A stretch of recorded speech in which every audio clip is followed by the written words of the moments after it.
ẹ̀yìn ìta lẹ́yìn ilé ìyá Ìjẹ̀bú Aunty Ramota rí ẹ juwọ́ sáwọn èèyàn ẹ kí wọn pé wọ́n ṣe àná o ẹ sọ pé ẹ ṣàdúrà fún ọpọlọ máa fi sápò Ọlọ́run á máa pín sápò àpòpọ̀ la máa rí o ẹ ní bànújẹ́ o lágbára Ọlọ́run ẹ tún ṣàdúrà dáadáa owó yóò ní gbẹ òsàlẹ̀ pé yóò ní tán bẹ̀. Amen amen wow ẹ wo àdúgbò tàti ẹ̀kọ́ wa iná is a civilized area ẹ wo ló bá ń gbélé ẹ lọ́kàn is a civilized area àdúgbò estate ni o civilized area as in àdúgbò iye tá máa talẹ̀ ń bí tí ò bá tó 20 million iye tá máa talẹ̀ ń bí now ẹ wá wò àǹtí ẹ máa bọ̀ Aunty Ramota níbo la wà yìí níbo ni bí ta wà yìí ilé ta la wà yìí ilé mọ́mì yín ẹ já lọ síbẹ̀ yẹn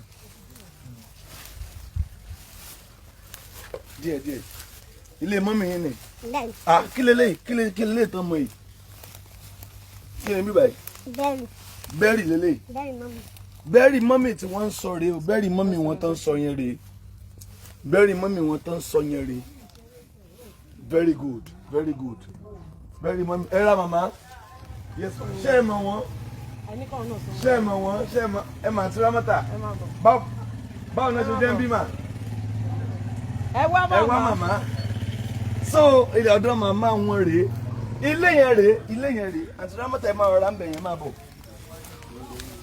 Ẹ máa bọ̀. Igbó gan kó ti kún bẹ̀ díẹ̀. Ẹ pẹ̀lẹ́. Ilé tó ń sọ yẹn rèé. Mo bá ń gbé wọn, bá ń lift wọn. Màmá ẹ pẹ̀lẹ́, màmá ẹ súnmọ́ bí ẹdú. Iṣẹ́ ìmọ̀ Aunty Ramota. Báwo náà ṣe jẹ́? Àwọn àti mọ́mì wọn jọ máa ń wá sí báyìí wá ṣiṣẹ́. Wọn àti mọ́mì ojú máa ń bá wa ṣe ìyá. Mọ́mì wọn kọ́ báyìí. Ó dà pé wọ́n ti ṣàìsí báyìí. Ó dà bẹ́ẹ̀ àbí wọ́n ti ṣàìsí.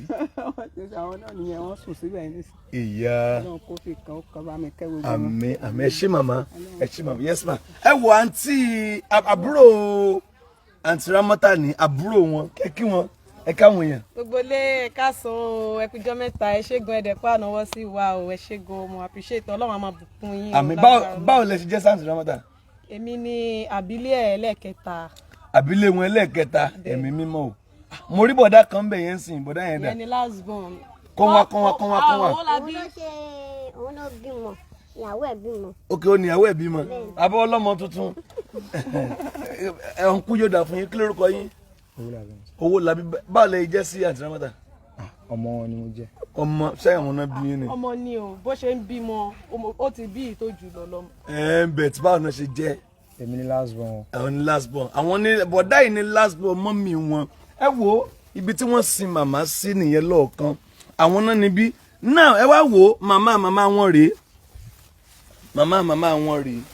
now wọ́n ní eléyìí ní ti màmá wọn wọ́n ní eléyìí eléyìí ní ti màmá wọn ńgbà mo bèrè lọ́wọ́ àǹtí pé ṣé kò sí issue family ẹ báwọn èèyàn sọ̀rọ̀ kò sí issue family kankan ní ibi báyìí so kò dẹ̀ sí problem pé bóyá ọmọ onílẹ̀ àbí nǹkan kan even ilẹ̀ yìí ló dé ẹ̀yìn yìí ló jáde sẹ́yìn yìí bọ̀ ẹ mọ̀ obìnrin kò sí nǹkan tóbìnrin fẹ́ ṣe bí ọkùnrin wọ́n gé ibẹ̀ kò dẹ̀ sí pátéyàn lè ṣàgbà tó yẹ díẹ̀ sílẹ̀ àwọn ọmọ onílẹ̀ náà ni àwọn tájọ jẹ́ family kan náà ni wọ́n gé so kò dẹ̀ sí irú ìjà ta lè bá wọn jà. ó dà ṣé wọ́n sọ́nsìn ni pé tán bá ṣí bẹ́ẹ̀ kò sí wàhálà kankan. ṣé Aunty Ramota lè máa dágbé bí ni. máa gbé ìbá pẹ̀lú last born wa. Ok pẹ̀lú last born ṣé kò wá ṣe pẹ́ níbodè yọjú àwa family ní àwọn èèyàn gbọ́ ìmọ̀ ẹ̀. kò sí èèyàn kan tó lè yọjú pé bóyá òun lòun níbẹ̀ àbí nǹkan kan even téèyàn kan bá tẹ̀ fẹ́ yọjú gan kò ní sí pé nǹkan tá máa fi lè sin òkú sí orí ẹ̀ tó dẹ̀ pé mọ́mì mi la sin sí bíbáyìí so kò ní sí nǹkan tí ó máa mú gbogbo yẹn dání. Aunty Ramota kí lẹ fẹ́ káwọn èèyàn ó ṣe. ẹ kọ́ ràn mí lọ́wọ́ ni. nípa kí ni. àyàn púpà àti ilé mi. ilé èwo. ilé mọ́mì mi. ilé mọ́mì wọ́n lè bá mi kọ́ dáadáa. kọ́ bá yẹn kọ́ dáadáa kẹ́ ẹ lè máa gbé bẹ́ẹ̀. kí ẹ má jẹyàn méjì papọ̀. wọ́n ní kí a má jẹyàn méjì papọ̀. àmín wọ́n ní kí a má jẹ wọ́n ń tẹnumọ́ kínní ẹ̀ látànà pé kí a má jẹyàn méjì papọ̀ Aunty Ramota is here. Wọ́n wà níbí báyìí, wọ́n wà níbí báyìí. Ẹ já wọlé yẹn náà. How many kini ni? 3 bed ló wà nù ẹ̀. 3 bed ló wà ńbẹ̀. Bẹ́ẹ̀ni sà. Ẹ wo àwọn blọọkù yìí gan wọ́n ti ṣe díẹ̀. But tán bá ṣánko nú ẹ̀ tí wọ́n tààrọ̀ concrete síbẹ̀ ó máa stand àbí? A stand. Ẹ wo wọ́n ti gbé dé lintel lóòótọ́. Mi ò mọ tí ó parí ẹ̀ o. Bẹ̀ tó ń là ń wò yìí. Ó dà pé yàrá kan lélẹ̀ àbí kí lélẹ̀? Pálọ̀ lélẹ̀. Yàrá méjì ló wà lẹ́yìn. Lọ gbénú ẹ̀ náà. Ẹ̀bí tí a lè rọ́nà clear. Aunty Ramota máa bọ̀. Lovers ọ̀dọ̀ Aunty Ramota la wà. Àti dé. No time to waste time. I'm busy there. Wá kọjú sílé báyìí. Kọjú sílé ni. Bó lè ṣe gbà lẹ́ẹ̀kan náà. Díẹ̀.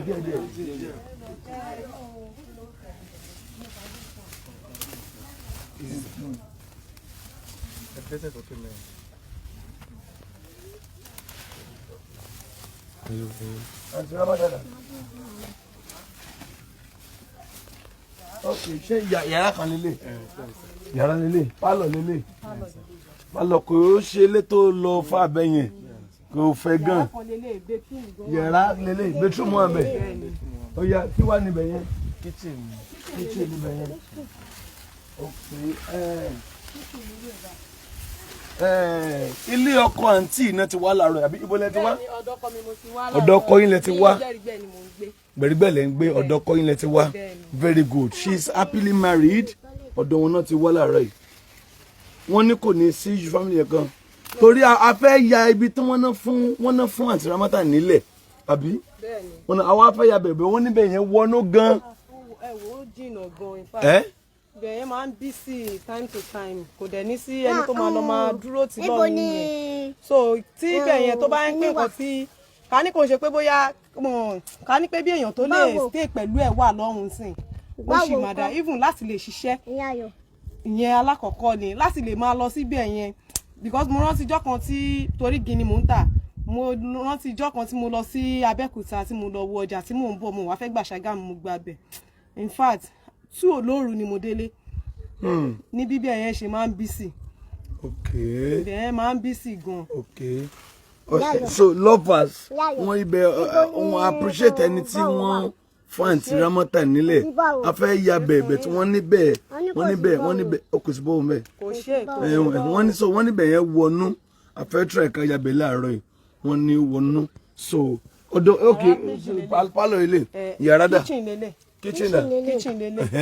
So yàrá méjì lélẹ̀ yàrá kan ni bedroom ni ó wà lẹ́gbẹ̀ẹ́. Ó dà gbogbo ohun tó wà níbí ò lọ far it's just a small house bó ẹ jẹ́ small house náà pípà kan lẹ́yìn ò ná o owó lẹ́yìn ò ná o owó lẹ́yìn bá mú iPhone mi 07054 900 751 mo fẹ́ ká pò wọlé já dúró ní pálọ̀ yìí náà pálọ̀ tá a dúró sí ẹ rí in the next 2-3 weeks pálọ̀ tá a dúró sí nípa orí ọ̀fẹ́ lọ Aunty Ramota lẹ́ẹ̀kan sí ẹ̀sán tẹ́ ẹ fẹ́ káwọn èèyàn gbọ́n tí ẹ fẹ́ gangan.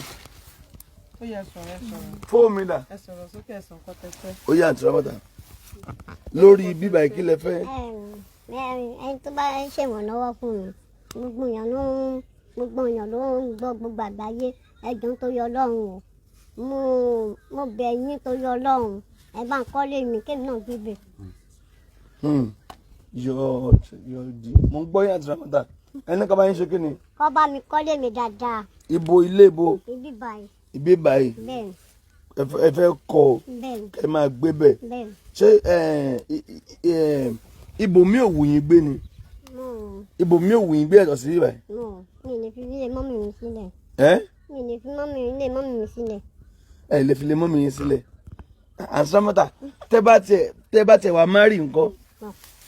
Tẹ́ bá márì nǹkan. Ẹ kọjú síwájú mò ń bá yín sọ̀rọ̀. Kí lẹ lẹ́ẹ̀ ṣe? Ẹ má rí. Kí ló dé tẹ́ fẹ́ má rí? Èmi mà ti bá yín rí ọkọ. Ẹ fẹ́. Ẹ mọ̀ pé mo sọ fún yín pé mo fẹ́ bá yín tọ́jú. Kò tí ì yá mi. Ẹ fẹ́. Mo sì máa lọ London mo ò tí ì yá. Ok. Kò sí wàhálà. Mo ì máa lọ London. Ẹ. Mo ì fẹ́ lọ London. Tẹ́ bá lọ London dé lẹ fẹ́ marry. Náírà. Ọlọ́run á fi ṣe ẹ̀ṣọ́. Ẹ ti bẹ̀rẹ̀ London. Bẹ́ẹ̀. Ṣóyá ṣé ká máa London ṣé ká máa London. Wọ́n ní ibi báyìí ó wu àwọn gan. Wọ́n ní ibi báyìí wọ́n ló wu àwọn gan láti ṣe ògo ni fọ́lọ́run lókè ọ̀run. So lánàá yesterday was interview mi ti mọ̀ àwọn yẹn máa dáwó gan nípa orí ọ̀fẹ́ Ọlọ́run kílẹ̀ tó mọ́ àwọn yẹn ti dá close to 1 million naira fún Aunty Ramota. So ẹ dúpẹ́ lọ́wọ́ ẹ dúpẹ́ lọ́wọ́ yín o. Ilé iṣẹ́ yóò ní jóná, ìsàlùfẹ́ yóò ní gbẹ. Ẹ sì fẹ́ yín wa. Àmín. Ẹ sọ ìbò. Oh yeah, thank you. Thank you very much. Ẹ sọ lẹ́ẹ̀mẹ́ta ní dáadáa. Thank you very much. Ilé iṣẹ́ yóò ní jóná. Mo lè sọ lẹ́ẹ̀mẹ́ta ni ẹ ti sọ láàkọ́. I appreciate you. Mo appreciate you. Thank you very much. I appreciate you. I appreciate you. I love you all. I love you all. Thank you so much. Yes. So 07054900751. Wọ́n ti kọ dókè. Òṣìṣẹ́ ìyẹn náà wẹ́rẹ́ dì wẹ́rẹ́ kódà bí òjú ìrú pálọ̀ yìí àti yàrá lórí ọ̀fẹ́ gbé lọ ògo ni fọ́lọ́run lókè ọ̀run. Irú èèyàn báyìí irú àwọn ìṣẹ̀dá báyìí tó bá ti ọkàn wọn jáde nínú àánú Ọlọ́run tí èèyàn bá lè ṣe máa ń dára tó pọ̀. Ọlọ́run yóò dẹ̀ san fún yàn. Ọlọ́run yóò dẹ̀ san fún yàn. Obìnrin tí wọ́n dárúkọ ẹ̀ lánàá kí obìnrin yẹn má bínú. Obìnrin ìyá Báyọ̀. Ó parọ́. Wọ́n parọ́. Ẹ má wọ̀rí. Ẹ má wọ̀rí. Ẹ má wọ̀rí. Torí ẹni yẹn bá mi sọ̀rọ̀ náà. Kò rí mi rí o. Kò rí mi rí. Ẹ̀yin tí wọ́n tó kàn sọ ni pé ẹ̀ǹpẹ́ àti sọ pé mánéjà wọn ni tẹ́lẹ̀. Ẹ nà ó in fact ó dùn mí pé Suzy mi bá ní pé kẹ́kọ̀ọ́ lè tó mo mọ̀ para mama ká Suzy pé ó yẹ kó mo mọ̀ kó máa wà pẹ̀lú yín ní online báyìí ìyẹn Suzy because bíi pé kó ràn lẹ́wọ̀n gan ló ṣe torí ó níyàn kan tó bá wọn parí ẹ̀ ń gbà yẹn pé kó mẹ́nu kúrò ó ti jẹ àjẹbí. Ẹ mọ̀ àwọn issue kan tó jẹ́ pé nípa orí ọ̀fẹ́ Kristi èèyàn kàn jẹ́ kó tán ká máa tẹ̀síwájú ló dáa kò dá ká tún padà sẹ́yìn nínú ọ̀rọ̀ kankan. Mo fẹ́ bẹ̀ arábìnrin yẹn Aunty Ramota tó ń sọ lánàá ṣe mọ̀ condition wọn sọ out of pé bóyá wọn really mọ tó ṣe so she's so sorry ọ̀nà behalf mi bẹ́ẹ̀ ni ẹ kó má bínú so ìjà ló dé torí dòwe at least wọ́n ṣàtijọ́ wà pọ̀ rí wọ́n ti jọ ṣe dáadáa rí so ìyá Báyọ̀ bí wọ́n ṣe pè wọ́n lánàá she's kindly sorry ó máa dára fún yín God bless you. Aunty Ramota yálẹ̀ kan sí tẹ́ fẹ́ lórí ilé òyà sọ kí ló ṣe yín kí lè fẹ́ sọ. Inú mi dùn ni. Inú mi dayọ̀ mi kún. Inú yín dùn ayọ̀ yín kún. Yes. Lọ́nà wo. Ẹni tí yàn bá ṣe lóore èèyàn máa ń dúpẹ́ oore ni. Ta ló ṣe yín lóore? Ẹ sọ̀rọ̀ ta ló ṣe yín lóore? Ẹ dárúkọ wọn fáwọn náà ni. Màá bá tì mí. Ẹ ṣé gan ni mo dúpẹ́. Àdúpẹ́ yóò ní gbẹ. Iléeṣẹ́ yóò ní jóná. Ẹ máa lọ ẹ máa bọ̀ mi. Mọ́tò yóò ní jábọ́. Iléeṣẹ́ yóò ní gbọ́ mi lágbọ́ Ọlọ́run. Tẹ́ bá ti ń wo owó lè kò ní gbọ́ mi. Àdúpẹ́ yóò ní gbẹ. Ẹ ṣé mo gbé sí very much. Thank you very much. Ó yẹ já bẹ̀rẹ̀ donation fún wọn nípa orí ọ̀fẹ́ lọ́hùn. Ẹ̀yin tẹ́ ti promise pé tọ́ máa ti dórí ibi tó ń sọ pé ẹ fẹ́ ṣe nǹkan kan. A wà ń bẹ̀ báyìí. If you want to support, the account number for foundation is right there. 01991 31544. 01991 31544. Àwọn náà a máa monitor ẹ̀. Àwọn tó jẹ́ sister wọn tó jẹ́ mọ̀tọ́ mọ́ wá kìíní á clear sí wọn so that wọ́n á lè máa find the round and feedback. Iye tó ń bá wọn rí then bí ṣe yẹn ṣe ń lọ. Ibi tó bá wọn wá láwọn òṣìṣẹ́ mi báyìí ẹ̀yìn tá máa ń ṣe ni pé ẹni tó jára àwọn ẹnjìnà wa ó máa supervise wọn bọ́n ṣiṣẹ́ tó ṣiṣẹ́ bá wà ń bíbà wọn á ṣiṣẹ́ kò ní ká ṣe máa kó ìwà látọ̀ yẹn bet ẹnjìnà wa máa ní láti wà ń bí láti supervise ní tó fẹ́ ṣe ẹ̀yin tẹ́ fẹ́ support ó yá ẹ máa pọ̀ lé 070 07054900751 07054900751 07054900751. Ó yá. Ẹ ṣé gan ni mo dúpẹ́ o. Iléeṣẹ́ yóò ní dúnú sálẹ̀kùn yóò ní bẹ́ẹ̀ o. Ẹ máa tún sọ pé kán túnbọ̀ ṣàánú fún yẹn lóò. Sórí ètò lẹ́wà ma. Sórí ètò lẹ́wà. Yes ma. Yes ma. Mo dé sí Nàìjíríà lánàá. God bless. Wọ́n ti pe Mínísítà Ṣẹ́gun yẹn náà pé kán bá mi sọ fún yín pé mo fẹ́ wá rí yín pé mi ò gbà tó máa dà láti. Ok ma. Ẹ mú wa lẹ́kọ̀ọ́ báyìí, a dẹ̀ wà lórí ètò. Ẹ jẹ́ n parí kí n pè é mà. God bless you. A wà lórí ètò báyìí. Yes ma. Yes ma. 07054900755.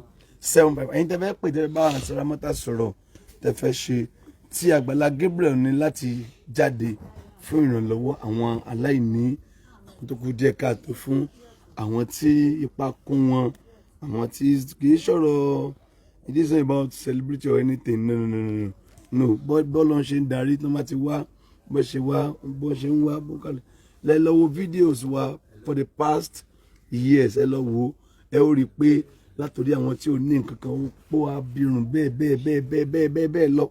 So Ọlọ́run kan sọ pé àkókò àwọn tó jẹ́ bíi tó jẹ́ bóyá bí òṣèré nǹkan kan bóyá ọkọ̀ ọ̀pọ̀lọpọ̀ dé, àwọn yẹn dẹ̀ ràn wọ́n lọ́wọ́, kí wá ní tiwa láti dá iṣẹ́ ìrànlọ́wọ́ wọn dúró.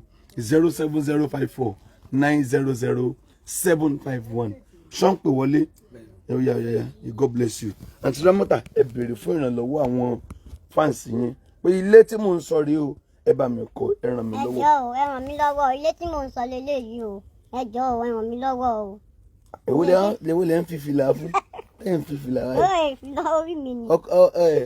Bẹ́ẹ̀ ṣe ń sọ̀rọ̀ yìí lọ́kọ yín, ọkọ yín wà online, òun náà ń juwọ́ sí yín pé.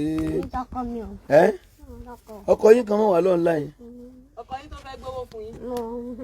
Ó mà lọ́wọ́ fún yín 1 million. Ẹ fẹ́ ṣé ẹ fẹ́ tó wá fún yín 1 million? Ṣé ẹ fẹ́ tó wá fún yín 1 million? Wọ́n wá fún mi 1 million kó máa lọ nìyẹn. Tó bá fún yín 1 million kó máa lọ, ẹ kàn gbowó kó máa lọ. Anunt Ramota, ìyẹn ṣe díẹ̀ o. Sórí ètò lẹ́wà. Yes sir. Sórí ètò lẹ́wà. Ẹnìkan fún wọn ní 20,000 naira. 20,000. Ẹ ṣé gan ni o. Yes ma, orí ètò lẹ́wà ma. Thank you very much. Yes ma, yes ma. Yes ma.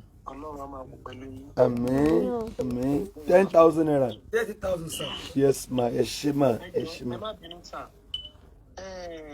Nǹkan kan ni mo observe pẹ̀lú ọ̀rọ̀ Anunt Ramota yìí. Time donation la wà yìí sir, ẹ má bínú ẹ jọ̀ọ́.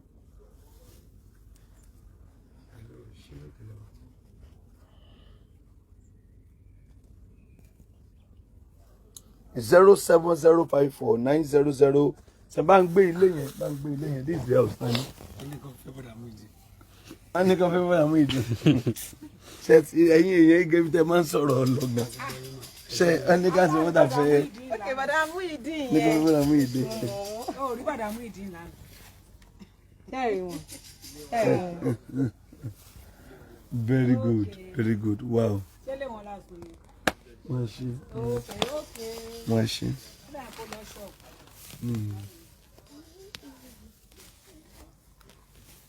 Kí ni opinion yín lovers? Ṣé kán bá wọn ṣe àbí kán hold on? Àbúrò tó ń bá rí kọ́kọ́ fún wọn. What's our opinion? Ẹ pè wọlé báyìí. Kí ni we are here? A kàn ní láti sáré wá because láti next week lọ ṣe mọ̀ ìmúra àjọ̀dún láṣẹ tètè ní ká wá. But let's just come this morning so that before 2 ṣe àti dé Ìbàdàn padà. So kò sí time ẹ̀yin kí lẹ fẹ́ ká ṣe fún wọn. Ṣé kọ́ dá owó tó ń bá wọn dẹ́ lánàá? Báyìí sí ó ti ń lọ 1.1 báyìí. Ó ti ń lọ báyìí so 1 million plus báyìí. So should we give it to her? Ṣé ká bá wọn ṣe business? Àbí ṣé kàn fi ṣe eléyìí ni? Kí ni kàn fi ṣe?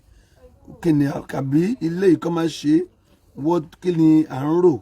Please calling kí ni kàn fi ṣe? Kí ni kàn fi ṣe? Roughly 1.1 ló ti ń wà nílẹ̀ báyìí. Ó ti ń close to 1.1 báyìí tó ti ń wà nílẹ̀. Kí ni kàn fi ṣe? Kí ni kàn fi ṣe? Ṣé wọ́n fẹ́ kọ́kọ́ lè ní ẹ̀yin lovers? Ẹ̀yin tẹ́ ń comment lánàá, ẹ̀yin tẹ́ ń pè wá.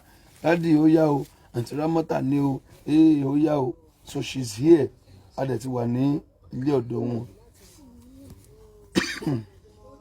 àti wà ní ilé ọ̀dọ̀ wọn 07054900751 àti wà lọ́dọ̀ wọn báyìí àti wà ní Ìkòròdú làwọn bí mo ń sọ̀rọ̀ yìí ní ẹ̀yìn ta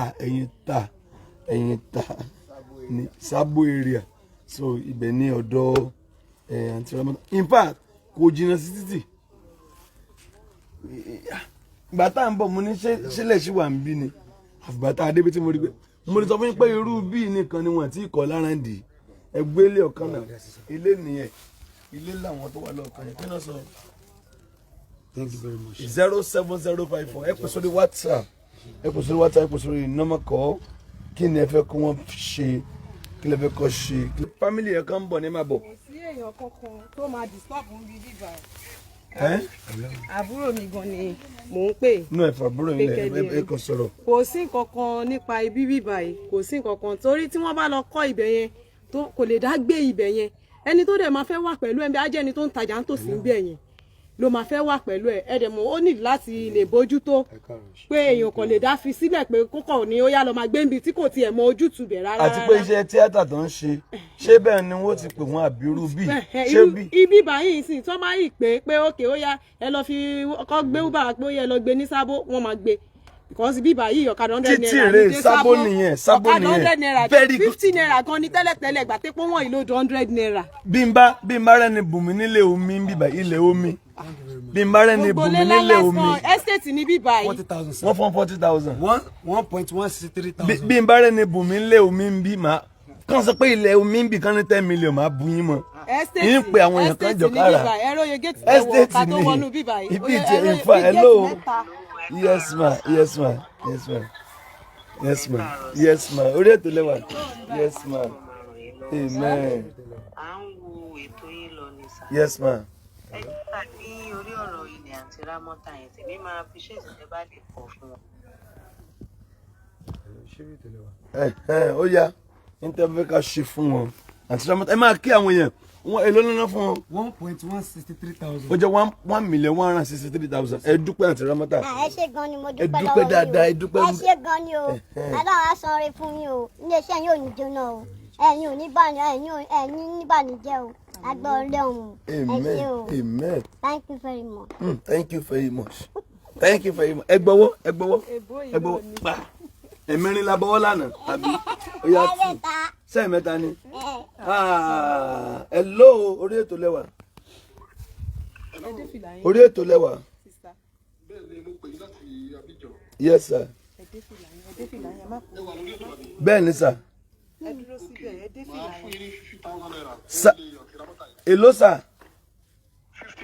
50,000. God bless you sir. 1.213,000. ẹ máa rí àánú Ọlọ́run gbà ojú òní tì yín. 1.213,000. Aunty Ramota ẹ dúpẹ́ ẹ dúpẹ́ dáadáa. ẹ ṣé gan ni mo dúpẹ́ lọ́wọ́ yín o iléeṣẹ́ yín ò ní jóná ṣàlùpọ̀ yín ò ní gbẹ o. Àmín. 1.213,000. ẹ ṣé sir. Yes sir. Thank you sir. Thank you sir. Yes sir. o ti rí dáàdì náà. Ó jẹ́ lò. 1.213,000 sir. 1.213,000. Yes sir. bóyá kò dẹ̀ join live program. God bless you. God bless you. God bless you. Ẹnìkan fún 10,000 naira. 1.223,000. 1.223,000 naira. The Lord bless you. We love you. Aunty Ramota, tọ́mátì náà fún lówó ẹ máa dúpẹ́. ẹ ṣé gan ni o ẹ ṣé o ẹ ṣé gan o. Bó lẹ ṣe ń dúpẹ́ o ẹ dúpẹ́ dáadáa ẹ dúpẹ́ ẹjọ́ ẹ ẹyà ẹjọ́. olóòṣì wá wà bẹ́ẹ̀ ọ̀ká wà mí olórí burúkú. mi fẹ́ gbọ́ ṣé gbọ́ mi tí n bá tún gbọ́ tẹ bá ṣe pé màá bá yín jà. ṣé dáàdì àwọn rèé orí wọn báyìí o lè ráyè kí wọn ń ṣe program lọ́wọ́ wọn ṣe program. God bless you bọ̀dá yóò dà fún yín. ẹ máa dúpẹ́ ẹ dúpẹ́. ó ti rí wọn báyìí. àní ẹ dúpẹ́ Aunty Ramota ẹ dúpẹ́. ẹ ṣé o mo dúpẹ́ lọ́wọ́ yín o. ó ti rí wọn. Ibi ó sì ṣe jẹmọ is still confident like ó sì. ṣé Sórí wọn wọ́n á ṣe wọ́n á dẹ̀ máa gbé bẹ̀ ju pé ẹ̀ṣẹ̀ la foundation ẹ̀ṣẹ̀ bẹ̀rẹ̀ blog wọ́n lè tún níbẹ̀ yẹn jìnnà ibi ti dáa yes ibi ti dáa ẹ jẹ́ kí n máa wo màmá wọn ogun ilé wọn lórúkọ Jésù ó dópin lórúkọ Jésù. So God bless you lovers. Ẹ máa pò wọlé sórí 07054 900 751 07054 900 751. Uncle tí tó bẹ́ẹ̀ ṣe picture lẹ́yìn yá. No, tó bẹ́ẹ̀ 07054 900 751. So God bless you. Àwọn èèyàn ṣe ń donate fún Aunty Ramota lọ́wọ́ Aunty Ramota yìí lè dúpẹ́ o. Mo ti dúpẹ́. Ká lè dúpẹ́ dáadáa àwọn èèyàn máa donate fún yín o. Ẹ dúpẹ́ o. Ó yẹ dúpẹ́ dáadáa. Ẹ ṣé gan ni mo dúpẹ́ lọ́wọ́ yín ẹ ṣé gan ni o. Nígbà tẹ́ ń dúpẹ́ sí ṣèbẹ́ nìkan ló ṣe 5,000 sí. 5,000. 1,263,000. 1,269,000. Ẹ ṣé gan ni o ẹ ṣé o. Ẹ rárá àánú gbàlagbà Ọlọ́run o. Ilé wọn iná fẹ́ rọra Ilé wọn ò ní ṣe. jóná o ìsàlẹ̀ pé yóò ní gbẹ o. Ẹ Ẹ ṣé o. mo lẹ ní òní gbé. Ìsàlẹ̀ wọn ò ní gbẹ. Kí lẹ sọ kí lẹ sọ. Mo ní ìsàlẹ̀ wọn ò ní gbẹ o.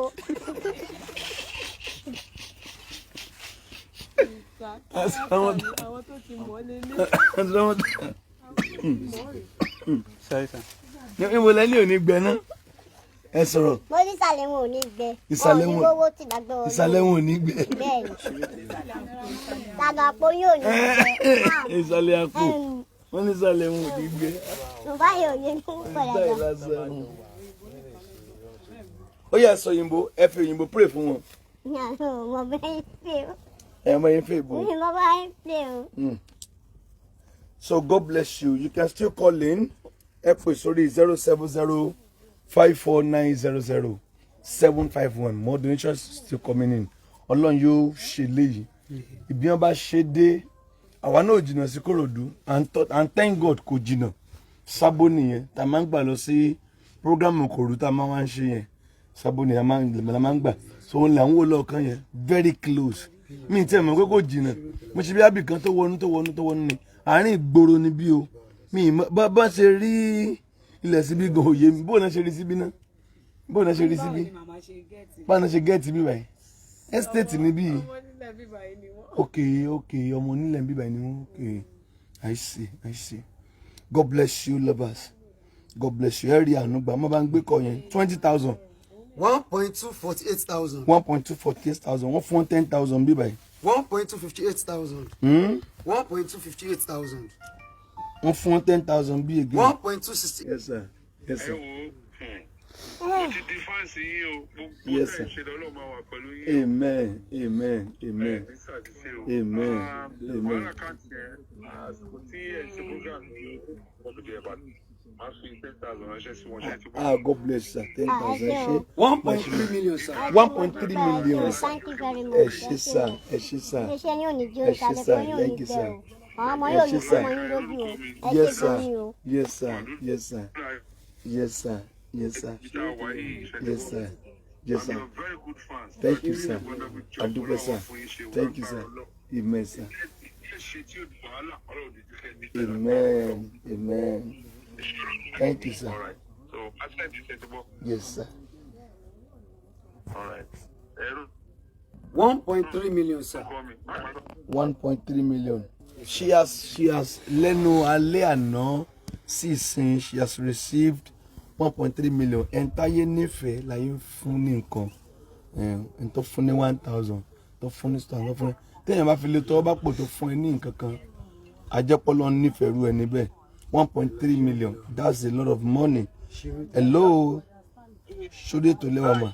Àwọn ṣe send 50,000 Abubakar Ọ̀tẹ́jú. 50,000 ṣé fún Aunty Ramota. Yes. Yes. wọ́n fún Ẹ ṣé gan ni o, mo dúpẹ́ lọ́wọ́ yín o, iléeṣẹ́ yóò ní jóná o, lálẹ́ pé yóò ní gbẹ, mo tẹ́tí wọ́wọ́ lè yìí, kò ní gbẹ lágbára Ọlọ́run, ẹ ṣé very much, thank you very much. 1.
ẹ̀yin ta ẹ̀yin bó láwa yìí Bíbà. ibo lẹ fẹ́ kọ́ ibo lẹ fẹ́ gbé ibo lẹ fẹ́ kọ́ Ẹ ìta náà mo wà. ẹ̀yin ibo wa ló wà ṣé bẹ́ẹ̀ lẹ wà bẹ́ẹ̀ ṣe lọ bẹ́ẹ̀ ibo lẹ wà ṣé bẹ́ẹ̀ lẹ wà báyìí. Bẹ́ẹ̀. So ó yá ó kù ìṣẹ́jú 5 ká lè máa lọ. Hello ma. Mo ti send 50,000 yẹn sí àkáǹtì ọ̀dọ̀ yín. God bless you. Àwọn ìyálàdé kan tó ń ṣe òní o láti ká. Bẹ́ẹ̀ ni bẹ́ẹ̀ ṣe máa ẹ bá Àkáǹtì Ramota Ọlọ́wọ́ ẹ àwọn ṣe àpẹẹrẹ yìí náà. amen. We love program, we love your family. Thank you ma ẹ ṣe ma thank you ma ẹ dúpẹ́ ma yes ma ẹ ṣe mọ́mí thank you ma yes ma wọ́n fún wọn ní 20,000 naira. 1.420, sir. 1.420,000, sir. 1.420,000 naira. Yes, sir. Já dúpẹ́ lọ́wọ́ ẹni ẹ dúpẹ́ àǹtí Ramota Ẹ ṣé o. dúpẹ́ Ẹ ṣé gan ni gbé o. sọ́dọ̀ wọn bọ̀dá. Ẹ ṣé o. Mo dúpẹ́ lọ́wọ́ yín o. Ilé iṣẹ́ yóò ní jóná sálẹ̀ pé yóò ní gbẹ o. Èmi tẹ́ tí ń rówó yìí kò ní gbẹ láyéláyé o. Ẹ ṣé Hello gan ni o. sir. Very much. Hello. Yes sir. Mr. láti London láti ń pè. Yes sir. Era sir. Èmi náà fan àǹtí Ramota ni mo rí síwájú ọmọ kùtù bíi tiwọn. And ọmọ yìí ta ibi tó wà ń bẹ gan lèmi náà jẹ. So Wow. fún wọn ní 20,000. Wọ́n láwọn fún 20,000. 1.440,000, Thank you very much. Ẹ ṣé o. 1.440,000. Ilé iṣẹ́ yóò ní jóná sálẹ̀ pé yóò ní gbẹ o. Ẹ ṣé gan o. Àmín. Àmì ò ẹ ṣe gan. Yes sir. Ó dàbọ̀. Yes sir. Hello ma. Orí ètò lẹ́wà. Hello, Agbala Gabriel. Yes ma, orí ètò lẹ́wà. Hello. Orí ètò lẹ́wà ma. Yes ma. Yes, Olúwa ń ṣe ma. Àmín ma. Yes, èmi náà ti fi 50,000 Ẹ ṣé gan ni mo dúpẹ́ o. 50,000 naira. Ẹ ṣé o, mo dúpẹ́ o. 1.490,000. Ẹ ṣé gan ma. God bless you. Dúpẹ́ dáadáa. Ọmọ Ẹ yóò ṣé ní ma. fún wọn Thank you yóò ma. dùn. Ẹ ṣé gan ni o. Yes ma. Ẹ ṣé o. Ṣé wà ókè? Mo wà òkè. Ẹ ṣé gan ni. Ẹ ṣé o. Olúwa ló ṣe o. Àmín. Olúwa ló ṣe. Thank you so much, Agbala Gabriel. Ẹ ṣé ma. Thank you ma. Ẹ ṣé ma. Adúpẹ́ ma. 1.490,000. Amen ma. Ẹ ṣé ma mi adúpẹ́ ma. Yes ma. Wọ́n fún wọn ní ó jẹ́ 1,490,000. Wow. Lẹ́nu sínsìn. Lẹ́nu sínsìn. Wow, that is wonderful. That is great. Ẹ ṣé o. Ojú ò mà ní tì yín o. Ọ̀tá ò ní yọ yín. We really appreciate you. On behalf of Aunty Ramota, we are saying a very big thank you to all our supporters. Iná ò ní tán wọ yín. Ẹ ó máa rí àánú gbà. Ẹ ó máa rí ìrànlọ́wọ́. Ẹ ṣé o. Tẹ́ ń support irú èèyàn báyìí. Irú àwọn ẹ̀dá Ọlọ́run báyìí. Lórúkọ Jésù ojú ò ní tì àwa náà. Thank you so much. Ẹ jẹ́ gba kọ́ọ̀ mẹ́rin sí i. Kàtòmọ̀lá ó jẹ́ lò ó. 1.490,000, sir. 1.490,000 naira. Yes, sir. And 1.490,000 naira. God bless you. You can still call in. Ẹ ṣì lè pè wọlé sí i.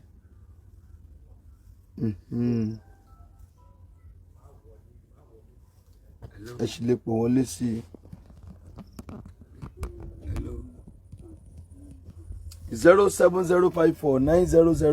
07054900751.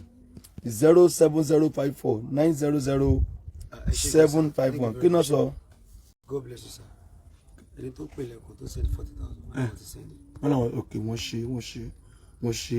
Owó ẹ̀ jẹ́ lò ó. 1.490,000. 1,490,000 naira. Yes, You can still call in 07054900751. Ẹ pè sórí WhatsApp. Ẹ pè sórí nọ́mbà kan. Ẹ pè sórí WhatsApp. 07054900751. Àti àwọn táwọn yẹn tún dúpẹ́. Ẹ dúpẹ́. Ẹ ṣé gan mo dúpẹ́ o. Ilé iṣẹ́ yóò ní jóná sálẹ̀ pé yóò ní gbẹ o. Thank you very much.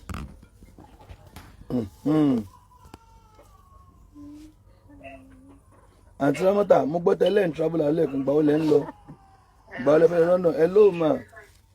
God bless you. Hello mommy. God bless you ma. Ẹni yóò díje láti travel. Yes ma. Ẹ kú ṣe Olúwa o. Yes ma. Olúwa ṣe ma. Ẹni yóò Wọ́n fẹ́ di 20,000 fáǹtì Ramota. ẹ ṣé gan ni o. Ẹ ṣé gan ni o. Mo dúpẹ́ lọ́wọ́ yín. Ẹ ṣé gan o. wọ́n láà máa send 20,000 sí táwọn bá ti dé láti ibi iṣẹ́ 20,000 ó yẹ kí wọ́n. 1.5 tens. ẹ ṣe sá o mo bá bí ṣe tì mí o thank you very much. mọ́mì lórúkọ wọn thank you. obìnrin ni wọ́n. ok sá ẹ ṣe sá. obìnrin ni wọ́n máa ní. ok mo mú ọmọ mọ̀ kóbìnrin náà ni mo. Yes ma, yes ma. Yes ma, ṣé ma, thank you ma.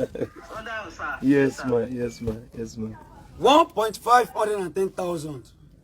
1.5 tens, sir. 1,510,000. Wow. Wow, that's great. That's great. That's great. That's great.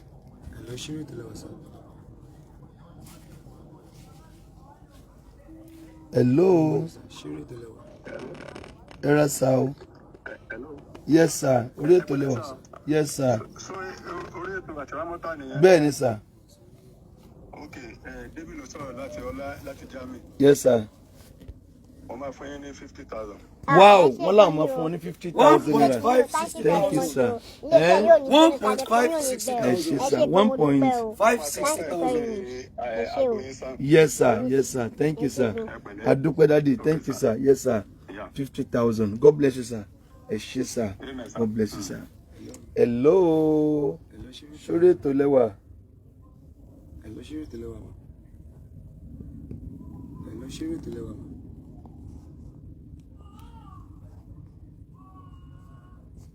Ó jèlò 1.560,000. 1,560,000. 1,560,000. 1,560,000. Tàbá ti ń gbẹ́nu lé 2 àkọ́kọ́ máa lọ. Mo mọ̀ pé Ọlọ́run ó yanjú ẹ̀. Hello. Sórí ètò lẹ́wà. Yes sir. Sórí ètò lẹ́wà sir. Yes sir. Yes sir. Ẹ ṣé sir. Thank you sir. Ẹ máa rí àánú gbà. Thank you daddy. Ẹ ṣé sir. Yes sir. 07054 900 751. Hello ma. Hello, sir. God bless you ma. Olúwaṣẹ́ ma. Àmín ma. Orí ètò lẹ́wà ma. Yes ma. Yes ma. Mo credit the account with 30,000. 30,000 naira. 30,000 naira. God bless you ma. ẹ ṣe gan ni mo dúpẹ́ lọ́wọ́ Wọ́n ní kó yín fún o. 30,000 naira. 1.590,000. 1.590,000. Ẹ ṣé ma. The Lord bless you ma. Ọlọ́run yóò bùkún fún yín o. Ẹ ṣé ma. Ẹ̀yin lẹ ṣe jù ma. Ẹ̀yin lẹ ṣe jù ma. Ẹ ṣé. Ẹ ṣé gbogbo àwa tá ń dìde sọ̀rọ̀ àǹtí. Ọlọ́run yóò dìde sáyé tiwa náà. Ọlọ́run yóò dìde fún wa. Ọlọ́run yóò ràn wá lọ́wọ́. Kò yí 50. Trump type ni. Àwọn náà pè lẹ́ẹ̀kan. Hello ma. Hello ma. Yeah, mo ṣe send 10,000. 10,000 naira. God bless you ma. 1.6 million. 1.6 million. Wow, wow, wow. 1.6 million. Ẹ̀mí àwọn wòlíì. Ẹ máa ṣe ẹ dúpẹ́ lọ́wọ́ wọn. ẹ ṣé o mo dúpẹ́ o ẹ ṣé gan ni mo dúpẹ́ o iléeṣẹ́ yóò ní jóná sàlẹ̀kọ́ yóò ní gbẹ o ẹ ṣé gan ni o. Amen. Amen. Very good. Yeah. Ẹ máa ṣe o. The Lord bless you. Ẹ ṣé o. Ẹ ṣé ma. God bless you ma. Gbogbo ẹ̀yin tí ẹ ń ran àǹtí lọ́wọ́ ojú ò ní tì yín. Àmín Jésù. Ọ̀tá ò ní yọ̀ yín. Àmín Jésù. Ilẹ̀kùn àánú tó ga jù Olúwa yóò ṣí fún yín. Àmín Jésù. Ẹ rí àánú gbà. Ẹ ó rí ìdùnnú. Ẹ ó rí ìrànlọ́wọ́ Ọlọ́run. Bẹ́ẹ̀ ni yóò rí. Àmín Jésù. Bẹ́ẹ̀ ni yóò rí. Àmín Jésù. Wọ́n ti fún ọ ní 1.6 million. Yes, sir. 1.6 million what? 1.6 million. 1.6 million gẹ́gẹ́. Ẹ já wọ 2 million. Ẹ já kọ́ wọ 2 million náà. Come on for ọ̀kan. And more donations will still come in. Ká tó kú òǹbí nípa orí ọ̀fẹ́ Kristi nípa àánú rẹ̀. Ẹ já wọ 2 million. Káwá wọn tí ó ṣẹlẹ̀ ẹ já wọ 2 million náà. God bless you lovers. God bless you lovers. God bless you lovers. Ẹ rí àánú gbà. Ẹ dúpẹ́. ẹ ṣé gan mo dúpẹ́ o. Àǹtí Ramota ẹ bá máa ń sọ̀rọ̀ jù báyìí lọ. Màá rìn yín jákè. Ẹ sọ̀rọ̀. ẹ ṣé gan mo dúpẹ́ o. Ẹ ṣé gan mo dúpẹ́ o. Ẹ ṣé gan mo dúpẹ́ o. Thank you very much. Thank you very much. Thank you very much. Thank you very much. Thank you very much. Thank you very much. Thank you very much. God bless you. God bless you, man. Fún wọn lẹ̀, fans ni wá tí mo gbé fans ni wọn. Owó làbí. Fún wọn lẹ̀. Ìyá mi náà ti lọ. Okay, ṣé mọ́mí. Ìyá mi lọ. Okay. ẹ má bọ̀.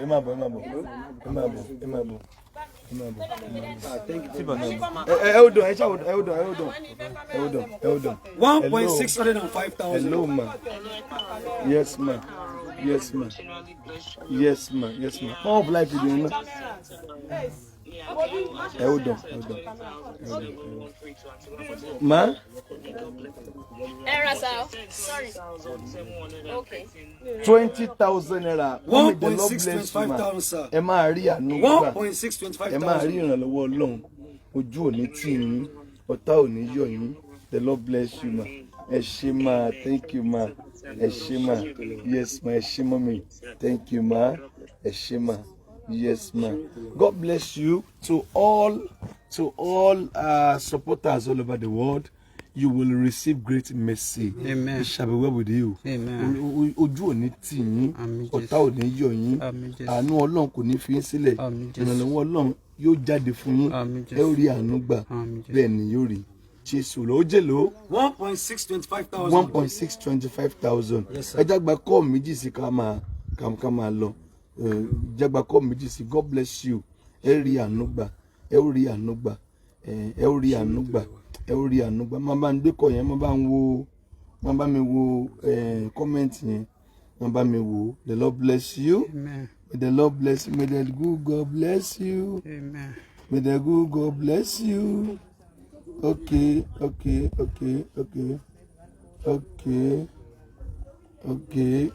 bless you. God bless you. God bless you. God bless you. God bless you. Eshe, God bless you. Thank you. God bless you. God bless you.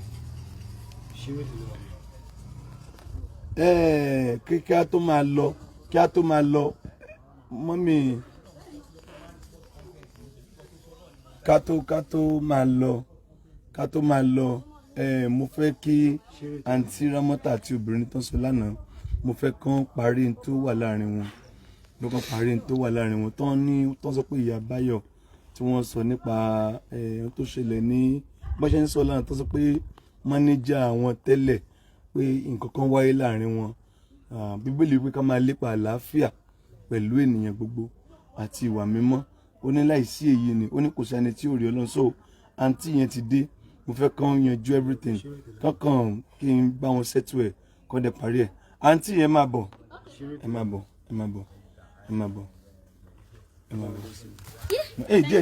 Díẹ̀.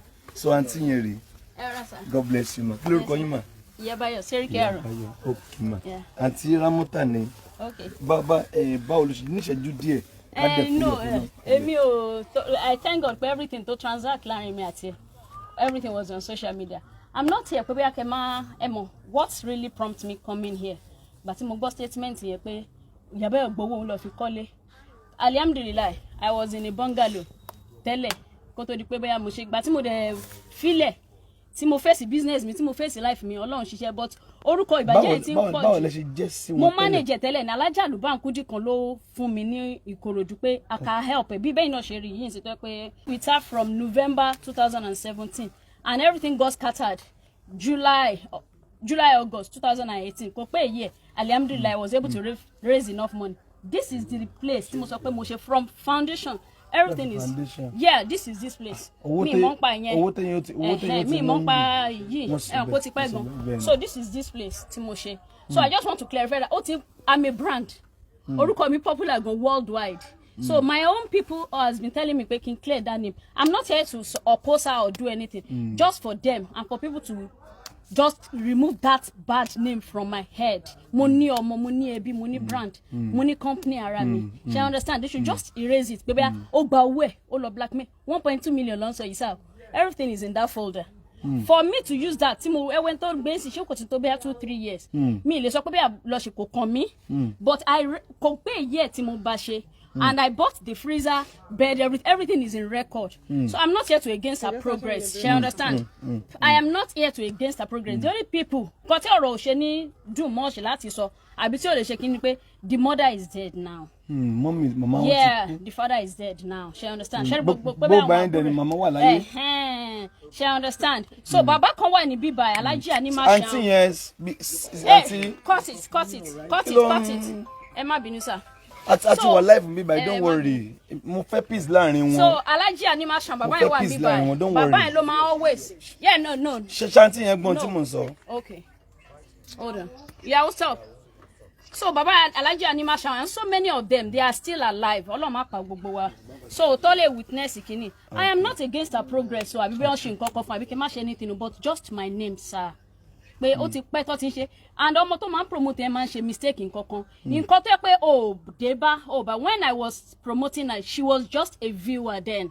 She understand? Ko ye pe bia ọ̀rọ̀ wọn ni wọ́n pé ló máa fi máa blackmail mi. Tó bá anything bá ṣẹlẹ̀ láàrin wọn àti Ramota manager ẹ̀yẹn. Manager, you were not there. Ọlọ́mọ ìka kàgbá kò ń di ọ̀rọ̀ lọ́rọ̀. Ọlọ́mọ ìka ṣiṣẹ́ lórí ọ̀rọ̀ lọ́rọ̀. She understand? So that name, that kíni tó ń ṣe yẹn, she understand? Everything, they should just stop it. They should just clear my name off. That is just the reason why I'm here. Yes, sir. Lórúkọ Jésù, Ọlọ́run ní borúkọ yín jẹ́. Àmín Allah. Mi mọ̀ yín mo ṣe mọ̀ yín báyìí. Aunty Ramota, ẹ wá ń bí báyìí. Ẹ súnmọ́ mi. Ṣé mẹ́ni? Ṣé mọ̀ wọ́n? Mo ní ṣé mọ̀ wọ́n. I don't know. Mo mọ̀. You don't know. Ẹ máa gbọ́, ṣẹ́rí, ẹ kọ́kọ́ gbọ́dọ̀ rẹ ọkàn yín sílẹ̀ náà. Ṣé gbọ́ mi? Àwọn èèyàn ń wò yín o. Wọ́n dẹ̀ ń wo ìwà yín. Kò condition ò lè jẹ́ kí kéèyàn kí wà èèyàn ìbákanbákan. Ẹ ń sọ pé mọ̀ wọ́n. Ṣe bẹ́yìn méjì ṣe bẹ́ẹ̀ ti jọ wà rí nígbà kan. Àtijọ́ wà nígbà kan, ìgbà tó dẹ̀ ti fi mí sílẹ̀. Mi gbọ́ kí lẹ sọ. Ìgbà tó dẹ̀ ti fi mí sílẹ̀, kẹ́lò mi máa lè jì mí, ìyá go. Ẹ wá máa gbọ́. Ṣé mọ̀ pé à ń sọ̀rọ̀ lánàá lẹ́kọ̀ọ́ sọ pé ẹni tó manage yín wọ́n ṣe nǹkan báyìí, àwọn dẹ̀ rí. Mi ò fẹ́ kí ọ̀rọ̀ pé Yorùbá sọ pé ìjà ló dé tí orin dòwe. Ìgbà táyì méjì jọ ń ṣe àsì ń bẹ̀, èmi ò sí ń bẹ̀, kò sọ́pọ̀lọpọ̀ ń bẹ̀. Nígbà tẹ́lẹ̀ jọ ń ṣe àárín yín gún. À ń ṣẹ́rí ẹ̀wò ìfẹ́ nírú ẹni máa ní. Ìfẹ́ ni wọ́n, àǹtí mo ń bọ̀, just calm down. Ìfẹ́ nírú ẹni máa ní. Look at how irú mọ̀mọ́ yìí. Ìfẹ́ náà máa ní láti máa. Irú èmi tí mo wá láti Ìbàdàn sìn, love ni. Màá tún fún yín lówó ni. Mo ń bọ̀. Àbúrò ẹ̀ ń búlì ọkọ mi bẹ̀ yẹn. Ẹ sọ fún mi. Don't worry. Okay, sir. Don't worry. So mo fẹ́ káwọn méjèèjì just look at. Àǹtí ìfẹ́ ni èmi tí mo wá náà, ìfẹ́ lèmi náà ni tí mo fi wá pé nírú condition wọn just yes, sir. Live love. Yes, sir. Yes, sir. Nobody going to social media person me. Yes, sir. Live love. So Aunty Ramota, kò sí bó ṣe lè jẹ́ ẹjọ́ parí tó bá wà láàrin yín. Ṣé gbọ́ mi? Kí mo ní ká ṣe. Aunty Ramota, ẹ parí tó wà láàrin yín. Ìfẹ́ ni wọ́n nígbà tẹ́jọ́ rìn. Tẹ́ ẹ bá wá jọ rìn mọ́ náà, ògo ni fọ́lọ́run, please. Ẹ bá ń gba fóònù mi dání. No, mo kàn ní láti parí. Ẹ má bínú. Life tèmi lè everybody mọ̀ mi, aláwàdà lè mi, life mi ò le rárá. Ẹ má bínú. I'm a very simple person. You have been to my house, abi? Ẹ̀yin kọ́, ẹ̀yà. Ẹ má bínú, ọ̀tọ̀ lẹ́ni tí mo pè, it is well. No more, yeah. Aunty Ramota, it's been a while. It is well. God bless you. Ẹ má yẹ kó jẹ́ ojú ẹjọ́ parí. Wallahi tẹlẹsùn bẹ̀rẹ̀ sí la wà. Èmi plain, mo simple gan. Èmi simple gan. Wallahi tẹlẹsùn bẹ̀rẹ̀ sí la wà. Mo rí àánú gbà. Ọlọ́run ní ẹbọ tí mo máa rú ni Aunty Ramota kí tó débi ayọ̀ mi. Mo fi Aunty Ramota lẹ̀ mo fèsì ilé ayé mi àǹtí. Alhamdulillah. Mi ò gbọ́dọ̀ bínú sí. àwọn tó ń gbé ní kẹ́ máa sọ fún kọ́yé bá mi lórúkọ jẹ́ they were not there. ẹni tó ń gbé ò lè bá yín lórúkọ jẹ́. àǹtí ẹ lọ bèrè òun ló máa ń dárúkọ mi lára ìjọkọ̀ wọn ní pé ó sọ pé. ẹ má dárúkọ ẹni bọ̀. ok ẹ má jẹ sọ pé lára ok so ṣé I understand. èmi ò lè láìsàlẹ̀. mi ì fẹ́ gbọ́ nǹkan mi ì fẹ́ gbọ́ bàbá nǹkan. alhamdulilayi nǹkan tí mo kàn fẹ́ ṣe nìyẹn ṣe I understand sir ẹ ṣe gan sir no problem aunty àtúmọ̀ra jù báyìí lọ God bless you. ṣé ẹ rí mi báyìí ṣé ẹ rí mi báyìí. ìgbà tí wọ́n sọ pé wọ́n ní ẹlẹ́ra bíbá yìí. no ilẹ̀ màmá wọn ni ó ti yẹ play land ni so wọ́n wá sí grandma wọn síbẹ̀ gbà so bàtà fẹ́ wá ṣiṣẹ́ ń gbà lọ́wọ́ ní torí kọ́ba lè hold ilẹ̀ yẹn pọ́n wọ́n ṣe àwọn nǹkan kan sí pé kí n ṣe prayer àwọn ètùtù yẹn kakọ̀ fi ilẹ̀ wọn nínú I didn't buy the land building yẹn and everything is online building yìí ni mo kàn bá wọn gbé dé lintel level she understand before everything èmi kàn mọ́ra lè yan lọ́nà àwọn ọmọ onílẹ̀ tó ń gba owó bíbẹ̀ they know me ọmọ mi bá jẹ she understand so kò sí wàhálà ẹ jẹ́ kí n máa lọ because mi ní fẹ́ kọ́ ọmọ ìṣe kí ní sí ọkọ mi if not máa gbé so kò sí wàhálà mi ní fẹ́ kó rúùtù ọkọ mi.